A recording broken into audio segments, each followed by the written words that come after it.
Vous avez donc parlé de 50 ans de la marche verte, avec un thème qui s'appelle donc l'unité nationale et l'ambition continentale, bien sûr, du Maroc. Et donc, en fait, nous célébrons pas seulement cette date, mais nous célébrons aussi, si vous voulez, une autre date, non moins exceptionnelle, qui est aussi le 70e anniversaire de l'indépendance du Maroc. N'oubliez pas. Donc, que cette année, le Maroc va avoir, si vous voulez, je veux dire, l'opportunité de célébrer cette autre date importante, qui est 70 ans de l'indépendance, n'est-ce pas? Et donc, nous avons un peu, par inadvertance, si vous voulez, aussi par une vision amplifiée, nous organisons cette célébration, cette double célébration, mais surtout les 50 ans de la Marche verte, avec la thématique que je viens de citer. Et donc, notre but, c'est tout simplement de raviver les mémoires, de rappeler, n'est-ce pas, aux uns et aux autres l'importance de cette date.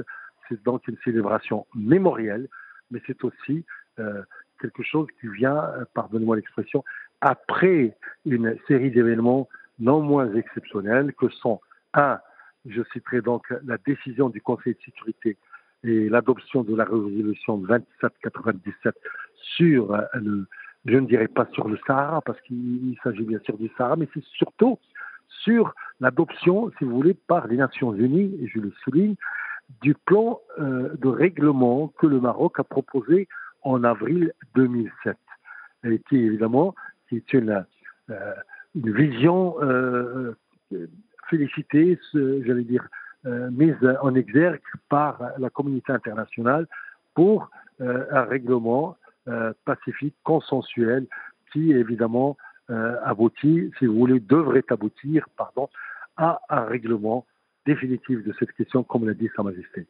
Alors, il y a donc ça, cette décision, cette adoption de la résolution 2797, mais il y a surtout important, sinon plus, c'est le discours que Sa Majesté le Roi Mohamed VI a prononcé tout de suite après l'adoption de cette résolution, et qui est un discours fondateur. Je pourrais dire même, je me permets de dire que c'est l'un des plus importants, sinon le plus important discours que Sa Majesté ait prononcé ces dernières années, qui est une véritable pédagogie, un véritable acte fondateur aussi, un renouveau, si vous voulez, de quelque chose qui n'existe pas ici, en ce sens que le roi, non seulement il a bien entendu entériné avec joie, et il a partagé l'adoption de cette résolution, mais il a un petit peu tracé, si vous voulez, la voie d'un avenir imminent et d'un avenir impératif, qui est celui d'une négociation élargie avec les principaux acteurs de ce conflit, que sont, je le cite, l'Algérie, entre autres, et bien entendu le Maroc. Oui. Et donc, Sa Majesté a aussi profité, si vous voulez, de ce passage à la télévision qui a duré 9 minutes pour tendre encore de nouveau la main au président avec des mots qui sont, j'allais dire, jusqu'ici inhabituels. Au président algérien, qu'il a qualifié de frère, notre frère, Abdelmajid Tebboune. Donc, relançant encore, il lui a dit, le mécanisme de négociation, de règlement pacifique, de règlement, je veux dire, dans la perspective, si vous voulez, Monsieur Alaoui, oui. Oui, ce forum organise des sessions plénières, des tables rondes, des interventions de haut niveau sur des... Oui, quels sont les thèmes principaux? 2 jours de travaux, si vous voulez, 2 jours de travaux qui sont bien entendu les thématiques principales, c'est la vision, si vous voulez, de ce plan de règlement. Et pourquoi le choix de Dakhla? Parce que Dakhla, c'est une ville qui symbolise un petit peu une décolonisation définitive, si vous voulez, du problème colonial du Sahara, n'est-ce pas? Et donc, nous avons invité différents acteurs, n'est-ce pas? Et ces différents acteurs qui sont donc des professeurs, des juristes, des économistes, des sociologues, des témoins oculaires, avec, tout à l'heure, on a vu, il y a eu un petit peu des scènes, mais vraiment, j'allais dire, compassionnelles, n'est-ce pas, d'un quelqu'un comme Sadiq Magnino qui a témoigné en direct sur ce qui s'est passé pendant la marche verte, ou alors encore mieux, c'est le grand photographe Mohamed Maradji qui, à l'appui de photos exclusives nous a encore montré qu'est-ce que c'était que la marche verte, comment c'était cet événement qui a un petit peu, qui est le début, si vous voulez, d'un autre Maroc.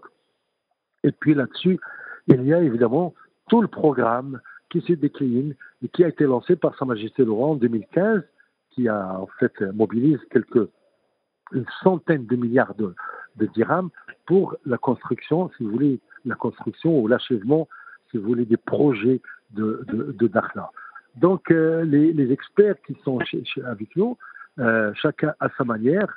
Pour l'instant, nous avons simplement entamé, si vous voulez, la plénière ce matin avec 2 ou 3 interventions majeures. Mais il y a, dans l'après-midi, il y a ce qu'on appelle des panels.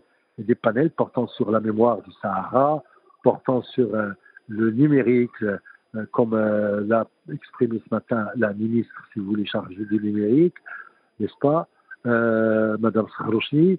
Et il y a aussi, bien entendu, toute une série, si vous voulez, de témoignages directs, avec bien sûr des chiffres de ce qui va être investi, des visions économiques et encourageant un petit peu l'investissement dans la région, sur la base de la coopération internationale. Donc on peut dire que par exemple les États-Unis sont déjà prêts, si vous voulez, à investir sur appel du président Trump et des décideurs américains. Les Européens n'en parlons pas, les Espagnols, les Français surtout, qui sont déjà là. Et donc, si vous voulez, tout ça, on va le décliner à travers des témoignages directs et bien entendu des réalités tangibles. Et qui sont les principaux intervenants attendus à Dakhla? Les principaux, écoutez, il y en a beaucoup, il y a au moins une cinquantaine minimum. Les principaux, il n'y a pas de principaux, tous sont principaux, madame.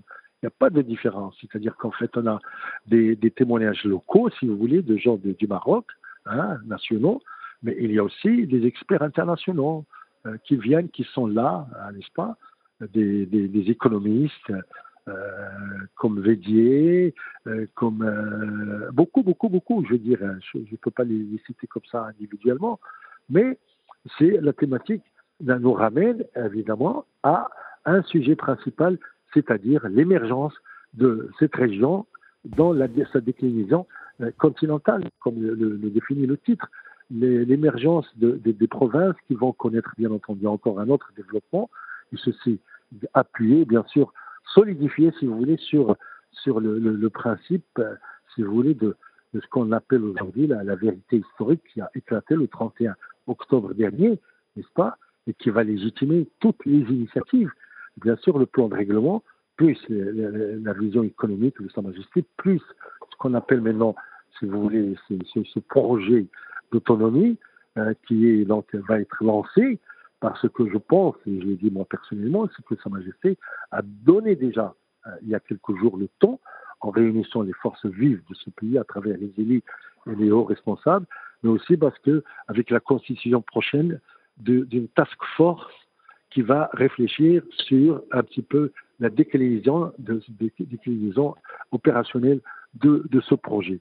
Et donc, pour ces thématiques, nous avons des spécialistes qui vont parler chacun à sa manière, chacun avec sa méthode, de tous ces paramètres, qui sont aujourd'hui au cœur de la grande problématique. Alors, lors de ce forum, l'accent est mis sur le Sahara Atlantique, comme vous l'avez dit, corridor de désenclavement et de connectivité entre 2 continents. Comment le Maroc envisage-t-il de renforcer sa coopération avec les pays africains à travers ce forum que vous organisez? Écoutez, comme Sa Majesté a lancé le projet, si vous voulez, de Atlantique, comme on dit, mais on peut l'appeler le projet Atlantique, c'est avec une priorité tout de suite immédiate, tangible, c'est celle de désenclaver les pays, si vous voulez, africains du centre, un petit peu, qui sont complètement coincés. C'est le mot, il n'y a pas d'autre terme. Et donc, comme Sa Majesté a une vision de partage vivante et claire, mais naturellement, le progrès, le progrès ne peut profiter qu'en étant partagé.